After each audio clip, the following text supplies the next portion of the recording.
Sa bawat paggising sa umaga may maliit na tinig na kumakalabit sa konsensya. Ito ang tanong na pilit nating iniiwasan. Bakit hindi pa natin naaabot ang antas ng buhay na alam nating kaya natin? Marami ang naghahangad ng pag-unlad, ngunit kakaunti ang handang humarap sa sariling anino. Ang mga ugaling matagal nating pinapalampas ay siyang pumipigil sa atin. Ngayong 2026 panahon na para harapin ang katotohanan. Kaibigan at kapatid, muli, inaanyayahan kita na mag-subscribe sa ating channel para lagi kang updated sa mga bagong videos na aking gagawin at pakishare na din ito sa iyong mga kaibigan at tayo nang baguhin ang pananaw natin sa buhay.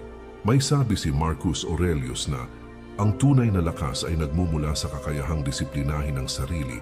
Ang pag-unlad ay hindi regalo kundi bunga ng paghubog ng ugali. Kung ayaw nating maipit sa parehong siklo, kailangang suriin ang mga kilos na palihim na kumukulong parang hangin sa likod ng bawat pagkabagal. Ang taong hindi marunong kumilala ng sariling kahinaan ay paulit-ulit na natatalo. Ang taong handang magbago ay laging nakaabang sa tagumpay. Ngayon bubuksan natin ang 10 ugaling kailangang baguhin bago lumalim pa ang panibagong taon. Ito ang mga pasaning kailangang bitawan upang sumulong. Ito rin ang magiging simula ng panibagong lakas na magtutulak sa iyo papunta sa mas mataas na antas ng buhay. Number 1. Ang ugaling pagpapaliban. May sandaling akala natin na ang bukas ay laging nariyan, kaya hindi natin binibigyang halaga ang ngayon. Ngunit ang oras ay dumadaloy na parang ilog na hindi mo maaaring balikan kapag lumampas na. Ang pagpapaliban ay parang manipis na hibla na unti-unting pumipigil sa lakas at galaw ng buhay. Kapag inuuna natin ang madaling gawain kaysa sa mahahalagang tungkulin, humihina ang tibay ng loob at direksyon, nawawala ang malinaw na landas dahil pinipili natin ang komportableng pahinga kaysa kinakailangang pagsusumikap. At sa bawat araw na nagdadaan, lumalayo tayo sa mga layuning matagal na nating inaasam. Sa aral ng mga Stoic, ang tunay na kayamanan ay hindi nakikita sa dami ng ari-ari ang hawak, kundi sa paraan ng paggamit sa oras. Bawat araw ay paanyaya para paunlarin ang sarili at paigtingin ang disiplina. Ang kilos ay nagiging sandata upang ang bawat sandali ay magbunga ng pagunlad imbes na panghihinayang. Ang taong palaging naghihintay ng perpektong pagkakataon ay madalas na nabibigo dahil ang perpekto ay hindi dumarating. Ang taong kumikilos kahit magulo ang sitwasyon ay mas nagiging matatag at mas malapit sa tagumpay. Ang tapang na magsimula kahit walang kasiguruhan ay isa sa pinakamataas na anyo ng lakas. Ngayong 2026 panahon, nang pakawalan ang ugaling nagpapabigat sa pag-usad, piliin ang aksyon kahit maliit at simple sapagkat ito ang nagbubukas ng bagong momentum. Piliin ang pag-usad sapagkat ang naghihintay ay napag-iiwanan at ang kumikilos ang umaangat. Number 2. Ugaling mabilis sumuko. Maraming tao ang nag-uumpisa nang may apoy ngunit madaling naubusan ng lakas kapag humarap sa unang balakid. Ang pagsuko sa unang hirap ay parang pagputol sa punong hindi pa nabibigyan ng panahon para tumibay ang ugat. Ito ang ugaling pumipigil sa tunay na pag-angat. Kapag hinayaan nating mangibabaw ang pagod, mas nangingibabaw ang takot kaysa determinasyon. Lumiliit ang pananaw dahil inuuna ang pakiramdam kaysa pangarap. Unti-unting bumababa ang kumpiyansa sa sarili tuwing iniiwan natin ang laban. Sa aral ng mga Stoic, ang hirap ay hindi kaaway, kundi kasama sa paghubog ng tibay. Ang pagsubok ay hindi kaparusahan, kundi proseso ng pagpapalalim ng karakter. Ang pagtitiis ay nagiging daan para makita natin kung gaano kalawak ang ating kakayahan. Ang taong mabilis sumuko ay nananatiling bihag ng sariling alinlangan. Ang taong nagpapatuloy kahit mabigat ay nagiging mas matatag kaysa saan man siya nagsimula. Ang tunay na pag-asenso ay nakasalalay sa lakas ng loob na magpatuloy kahit hindi magandang tingnan ang daan. Ngayong 2026, kailangan ng wakasan ng ugaling agad, sumusuko. Piliin ang pagpupursige kaysa pag-atras. Piliin ang pagbangon sapagkat ang nagpapatuloy ang siyang nakakakita ng landas na hindi nakikita ng sumusuko. Number 3. Ugaling takot magkamali. Maraming pangarap ang hindi umaabot dahil natatalo tayo ng sariling pangamba bago pa man magsimula. Ang takot magkamali ay parang pader na hindi nakikita ngunit matigas na humahadlang sa pag-usad. Ito ang ugaling lumalason sa tapang at nagpapabagal sa pag-unlad. Kapag inuuna natin ang pangamba, humihina ang loob at nababawasan ang lakas ng loob na sumubok. Nawawala ng sigla ang isip dahil mas binibigyan ng bigat ang posibilidad ng pagkukulang kaysa sa oportunidad na matuto. At sa bawat araw na iniiwasan natin ang pagkakamali, mas kumikitid ang mundong dapat sana ay lumalawak. Sa aral ng mga Stoic, ang pagkakamali ay gabay na nagtuturo ng direksyon. Ito ang nagpapatatag ng loob at nagpapalalim ng pangunawa. At ito rin ang humuhubog ng karakter na hindi madaling matinag. Ang taong takot magkamali ay bihirang makakita ng bagong daan. Ang taong bukas sa pagkukulang ay mas madaling natututo at mas mabilis sumulong. Ang lakas ng loob na kumilos kahit may posibilidad ng pagkakamali ay mas mahalaga kaysa perpektong simula. Sa pagharap sa bagong taon, mas makabubuting piliin ang pagkatuto kaysa pag-iwas. Ang tapang na sumubok ay magiging sandata mo sa bawat hamon na darating. At ang taong handang magkamali ang siyang nagiging tunay na handa umasenso. Number 4. Ugaling puno ng palusot. Maraming pangarap ang hindi umaabot hindi dahil kulang ang talento, kundi dahil lagi nating inuuna ang dahilan kaysa hakbang. Ang palusot ay parang manipis na ulap na tumatakip sa totoong problema. Ngunit hindi ito kailanman nagdadala ng solusyon. Ito ang ugaling unti-unting kumikitil sa lakas ng loob at disiplina. Kapag masabala tayo sa paglikha ng dahilan, kaysa sa paggawa, lumalabo ang direksyon at humahaba ang distansya sa gusto nating marating. Nauubos ang lakas dahil pinag-iigihan natin ang pagdepensa sa sarili imbes na pagbutihin ang aksyon. At sa tuwing umaasa tayo sa palusot, mas nauubos ang tiwala sa sariling kakayahan. Sa aral ng mga Stoic, ang pinakamalaking hadlang sa pagunlad ay ang pagtangging akuin ng responsibilidad. Ang tapang na kilalanin ang sariling kakulangan ay mas mataas kaysa tapang na magpaliwanag. At ang katapatan sa sarili ang tunay na pundasyon ng matatag na buhay. Ang taong laging may dahilan ay bihirang makaangat dahil inuuna niya ang paliwanag kaysa pagbabago. Ang taong handang humarap sa katotohanan ay mas mabilis nakakahanap ng solusyon kahit magulo ang sitwasyon. Kung ang isip ay nakatuon sa dahilan, magiging dahilan din ang kapalit ng buhay. Sa paglapit ng mga susunod na yugto ng buhay, mas mabuting piliin ang pruweba kaysa paliwanag. Mas mabuting piliin ang hakbang kaysa dahilan. At mas malayo ang mararating ng taong handang bitawan ang palusot upang bigyang daan ang tunay na pagunlad. Number 5. Ugaling walang paninindigan. Maraming tao ang may magagandang pangarap, ngunit kulang sa tibay kapag oras na para tumayo sa pinaniniwalaan. Ang kawalan ng paninindigan ay parang barkong walang timon na basta lang dinadala ng alon. Ito ang ugaling nagpapahina sa karakter at nagpapabagal sa pag-angat. Kapag hindi matatag ang loob, madaling maapektuhan ng opinyon ng iba ang direksyon ng buhay. Nawawala ang malinaw na layunin dahil inuuna ang pakikisama kaysa prinsipyo. At sa bawat pagkakataong hindi tayo tumitindig, unti-unting nabubura ang tiwala sa sarili. Sa aral ng mga Stoic, ang paninindigan ay isa sa pinakamataas na anyo ng lakas. Ito ang nagbibigay ng direksyon sa isip at tibay sa loob. Ito rin ang nagiging sandigan sa gitna ng gulo at pagkalito. Ang taong walang paninindigan ay madaling matumba dahil wala siyang matibay na pinanghahawakan. Ang taong may malinaw na prinsipyo ay nakakasulong kahit marami ang kumukontra. At ang paninindigan ang nagbibigay saysay sa bawat aksyon at desisyon. Sa paglalakad natin sa bagong yugto ng buhay, mas magiging tiyak ang pag-usad kung malinaw ang paninindigan. Mas nagiging matatag ang loob kapag alam mo kung saan ka nakatayo.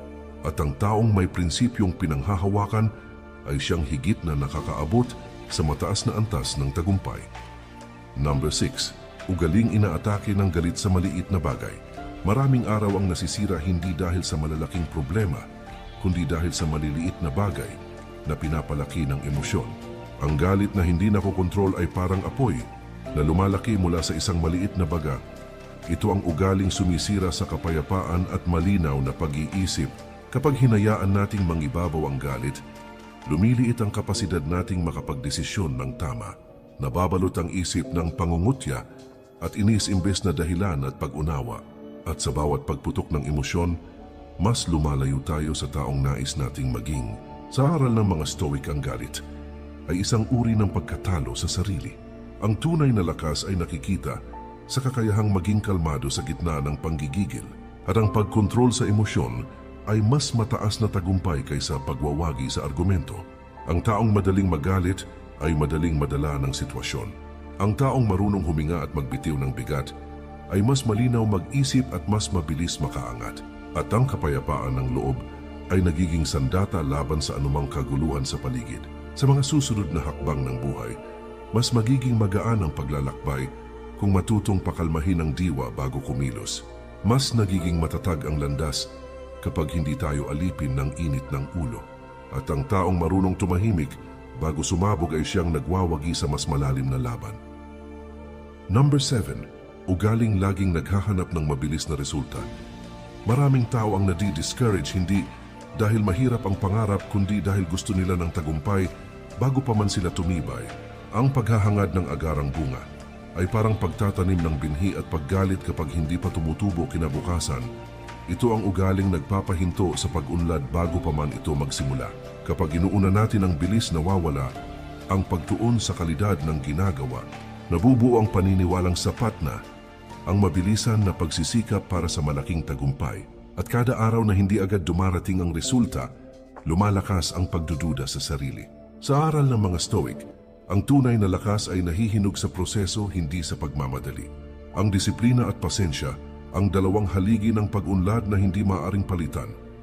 At ang mga bagay na may tunay na halaga ay may sariling panahon ng paglago. Ang taong naghahanap ng madali ang resulta ay madaling mapagod dahil hindi niya nakikita ang halaga ng maliliit na hakbang. Ang taong marunong maghintay at magsikap ng tuloy-tuloy ay nakakaipon ng lakas at karanasan.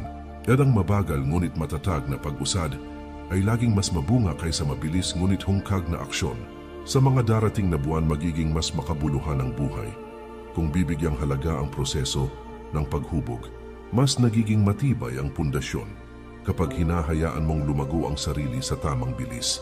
At ang taong handang maghintay, habang patuloy na kumikilos ang siyang tunay na tumatamasa ng pinakamalalim na tagumpay. Number 8. Ugaling laging umaasa sa motivation. Maraming tao ang hindi makapagsimula dahil naghihintay muna sila ng tamang mood bago kumilos. Ang motivation ay parang hangin na dumarating at nawawala depende sa panahon.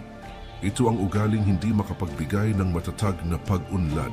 Kapag inaasa ang kilos sa damdamin, nagiging pabago-bago ang direksyon. Nauubos ang oras sa paghihintay, imbis na sa paggawa ng dapat tapusin. At sa tuwing umaasa tayo sa inspirasyon, mas lumalayo tayo sa disiplina na siyang tunay na pundasyon ng tagumpay. Sa aral ng mga Stoic, ang pagkilos ay hindi dapat nakaangkla sa nararamdaman. Ang tunay na lakas ay nasa kakayahang kumilos kahit walang gana. At ang disiplina ay isang birtud na nagbubukas ng daan sa konsistenteng pag-unlad. Ang taong umaasa sa motivation ay madaling mapagod dahil wala siyang matibay na dahilan para magpatuloy. Ang taong may disiplina ay lumalakas sa bawat araw dahil ginagawa niya ang kailangan kahit hindi siya ganun ka-inspired. At ang konsistenteng kilos ay mas makapangyarihan kaysa panandaliang sigla. Sa pagharap sa panibagong mga hamon, magiging mas matatag ang iyong buhay kapag pinili mong kumilos dahil ito ang tama at hindi dahil ito ang magaan. Mas malayo ang mararating ng taong inuuna, ang tungkulin bago ang pakiramdam, at ang karakter na nahuhubog sa disiplina, ang siyang nagdadala sa pinakamalalim na uri ng tagumpay. Number 9. Ugaling laging may reklamo. Maraming tao ang hindi makausad dahil mas mabilis silang maghanap ng mali kaysa makita ang potensyal ng sitwasyon. Ang reklamo ay parang bigat na isinabit sa likod na hindi nakikita. Pero ramdam sa bawat hakbang, ito ang ugaling kumakain ng enerhiya na dapat sana ay napupunta sa solusyon. Kapag inuuna ang pag-aangal, humihina ang kakayahang gumawa ng malinaw na desisyon. Nababawasan ang sigla ng isip dahil nalulunod sa negatibong pag-iisip, at sa bawat sandaling inuuna, ang hinaing mas tumitindi ang pakiramdam na walang nagbabago. Sa aral ng mga Stoic, ang pananaw ang unang dapat baguhin bago ang sitwasyon. Ang pagtanggap ay hindi pagsuko, kundi paglinaw ng isip upang makapagdesisyon ng tama, at ang pagkilos ay mas mahalaga kaysa paulit-ulit na pag-uulit ng hinaing. Ang taong laging nakatingin sa mali ay bihirang makaangat dahil hindi niya nakikita ang susunod na hakbang. Ang taong marunong maghanap ng paraan ay nakakakita ng oportunidad kahit sa gitna ng gulo. At ang pag-iisip na bukas sa solusyon ay nagbibigay ng lakas para umusad ng mas matatag. Sa bawat paglipas ng araw, mas magiging magaan ang iyong paglalakbay. Kung pahihinain mo ang boses ng reklamo sa loob mo, mas nagiging malinaw ang daan kapag inuuna ang paggawa kaysa pag-aangal. At ang taong marunong tumigil sa reklamo ang siyang nakakakita ng direksyong hindi napapansin ng iba. Number 10. Ugaling hindi marunong tumanggap ng pagbabago. Maraming tao ang nananatili sa parehong sitwasyon hindi dahil imposible ang pag-angat, kundi dahil takot silang kumalas sa nakasanayan. Ang pagtutol sa pagbabago ay parang paghawak sa kadena na matagal ng punit. Ito ang ugaling nagbubulag sa mga bagong pagkakataong nasa harapan na. Kapag pinipilit nating manatili sa lumang paraan, humihina ang kakayahan nating matuto. Nawawala ang sigla ng pag-iisip dahil paulit-ulit lang ang mga galaw na hindi na nagdadala ng bunga. At sa bawat araw na itinatanggi natin ang pagbabago, mas tumitindi ang pakiramdam na hindi tayo umaabot kahit malapit na tayo. Sa aral ng mga Stoic, ang pagbabago ay likas na bahagi ng buhay at hindi dapat katakutan. Ito ang humuhubog sa tibay ng loob at katalinuhan ng isip. At ang pagyakap sa pagbabago ay nagiging daan upang makita ang potensyal na hindi natin nakita noon. Ang taong tumatanggi sa bagong daan ay bihirang makaangat dahil nakakulong siya sa lumang bersyon ng sarili. Ang taong bukas sa pagbabago ay mas madaling nakakasabay sa pag-ikot ng mundo. At ang kakayahang mag-adjust ay isa sa pinakamalakas na sandata para manatiling matatag. Sa pag-abot mo sa susunod na yugto ng buhay, magiging mas makabuluhan ang paglalakbay kung tatanggapin mo ang mga pagbabagong darating. Mas lumalawak ang pananaw kapag pinipiling magbago imbes na manatiling nakaangkla sa nakaraan. At ang taong handang yakapin ang pagbabago ang siyang tunay na umaabot sa pinakamataas na antas ng pag-unlad. Sa dulo ng bawat laban may tanong na babalik at babalik. Hanggang saan ka handang magbago para sa buhay na matagal mo nang hinihintay? Ito ang sandaling humuhubog sa hinaharap mo. Marami ang nangangarap, pero iilan lang ang handang kumilos. Marami ang nagsasalita, pero kakaunti ang handang manindigan. At ikaw, kaibigan, ay narito pa rin nagbabasa at naghahanap ng paraan para umangat. Sa aral ng mga sinaunang pantas, ang pag-unlad ay hindi isang biglaang pagtalon, kundi serye ng maliliit at matitibay na hakbang. Ito ang pag-asang unti-unting hinuhubog ng disiplina. Ito ang tapang na lumalakas sa bawat desisyong kumilos